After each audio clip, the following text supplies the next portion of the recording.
Hey guys, so today I'm going to be doing a May wrap-up and a June TBR. My setting is different and it's echoey in here. The lighting's not very good, but I just really want to make videos while I'm away, and I'm going to be gone for about 3 weeks, if not more. So bear with me over the next few weeks. If my videos are crappy, I'm sorry. So yeah, we're going to do my May wrap-up.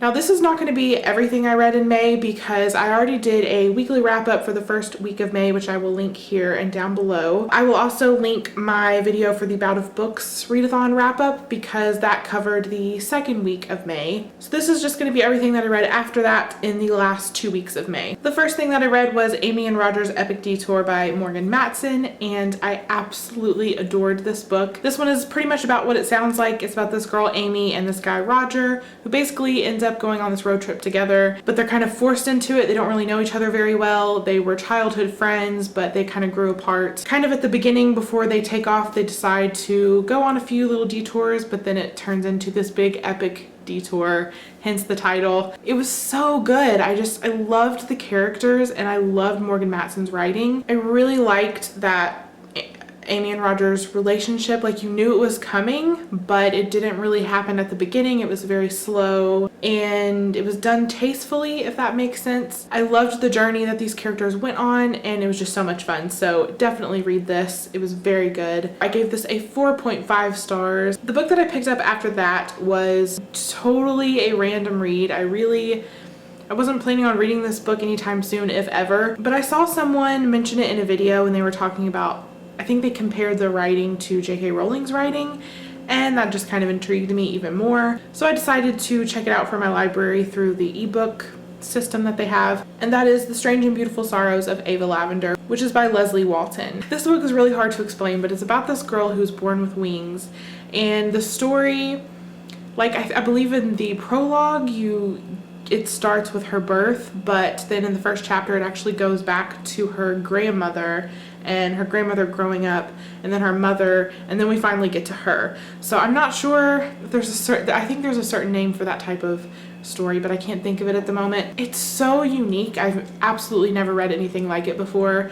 It's magical realism, I believe, and I'm usually not a huge fan of that, like what I've read in the form of short stories, but in this book it worked and I thought it was done really well. And I feel like the title just kind of perfectly explains this book because it is beautiful and strange and it's definitely full of sorrows. So I mean, the title is kind of what you should expect from it. Yeah, it's very weird, but I ended up really enjoying it just because the writing is so beautiful and lyrical and poetic. The characters are just very interesting and I liked it a lot. So I ended up giving this one a 4 stars. Now I actually have the rest of the books with me to show you. So the next thing that I read was That Summer by Sarah Dessen. This one is about a girl. Basically during this one summer everything kind of starts to change for her. Her parents are getting divorced, her father is remarrying, her sister is actually marrying someone from her past kind of comes back into her life, and she kind of clings to that person feeling like they can save her and change things and make them how they used to be. And it's just about her discovering that you can't recreate the past and you have to let things go and move on.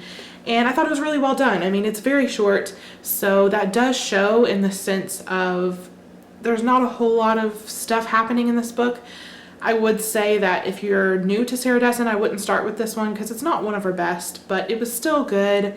I love Sarah Dessen's writing and I enjoy all of her books. So I gave this one a 3.5 stars on Goodreads, and I did like it, and if you're a fan of Sarah Dessen, I would definitely recommend picking it up. It was a very quick read. I read it in one day and it was enjoyable. Directly after that, I read Someone Like You by Sarah Dessen as well, and the reason I read these two together is because there's a movie that was adapted from both of these, and I wanted to read them both and then watch the movie, which I did, and the movie was really good. I liked it a lot. It features Mandy Moore and it's called How to Deal, and it was so good, but I'll talk about that in another video. So this is about a girl whose best friend finds out that she's pregnant, and the guy who is the father actually ends up dying. That happens in like the very first chapter, so it's not a spoiler. The story is very heavily focused on friendship, and there is a relationship involved as well.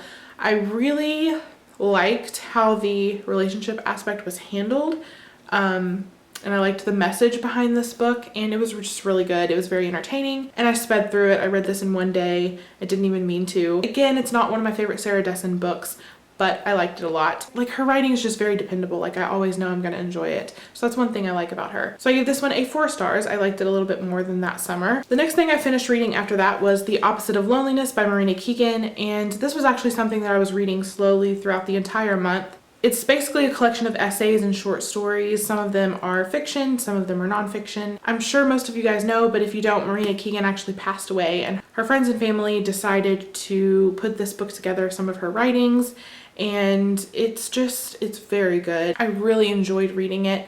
However, it's not one of my favorite books of all time.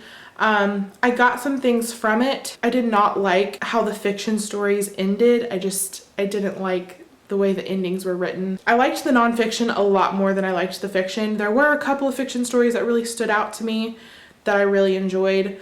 But yeah, I mostly liked the nonfiction stuff the best, and it did take me a while to get through this. So I did enjoy it, and I can definitely appreciate this author's writing and how fantastic she was and how successful she definitely would have been. So I do recommend reading it. I think it's very interesting to pick up and read. So yeah, I gave this a 4 stars. And the last thing that I have to talk about is actually something I technically finished today, which is June 1st.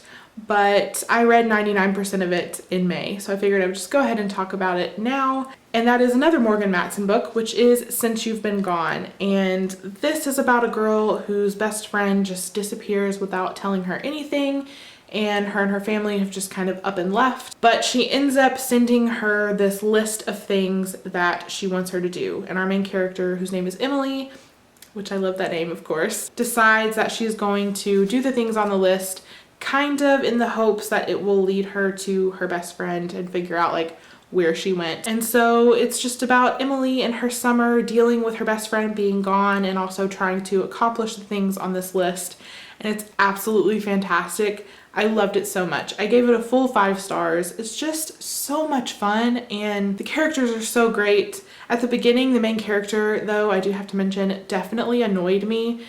And just the fact that she was just so incredibly lost without her best friend, it bothered me because it was like she had like no sense of identity for herself, no confidence without her friend around. That bothered me a little bit because I don't like when characters are like that. However, kind of the whole point of the story is that she's overcoming that and coming into her own and all of that. So it was part of the story, so it makes sense. It was the perfect summer read, and it was the perfect read for my vacation, and it's just, oh, I love it so much. So yes, read it for sure if you get a chance. So that is everything that I read in the last 2 weeks of May. As far as my June TBR, for this week, I've already told you my TBR for the TBR Takedown Readathon, so I'm not going to go through those books again. And then after that, the other books I have to show you, you've already seen in my books I'm taking on vacation video, so it's really nothing new. So I'm not even going to spend a lot of time on these books. I'm just going to hold them up and show you that these are the 4 that I really want to try to get to while I'm on vacation. And then after that, I don't know what I'll be reading, so it's kind of all up in the air right now. My birthday is June 12th, and I know I'll be getting books for my birthday because I've already bought a few for myself, so I might be reading some of those that I get for my birthday. So yeah, the TBR thing is just kind of, don't know exactly what I'll be reading, but that's a good thing because I don't want to plan it all out. I like to be able to just choose something at random. So that is it for this video. I hope you guys enjoyed it, and I'll see you in the next one. Bye. So yeah, I gave this a 4 stars, I believe. God, I can't even remember what I rate these books. It's kind of ridiculous. Gotta go on Goodreads, figure out what the heck I even read. And now my camera's telling me that it's dying. Hold on a second.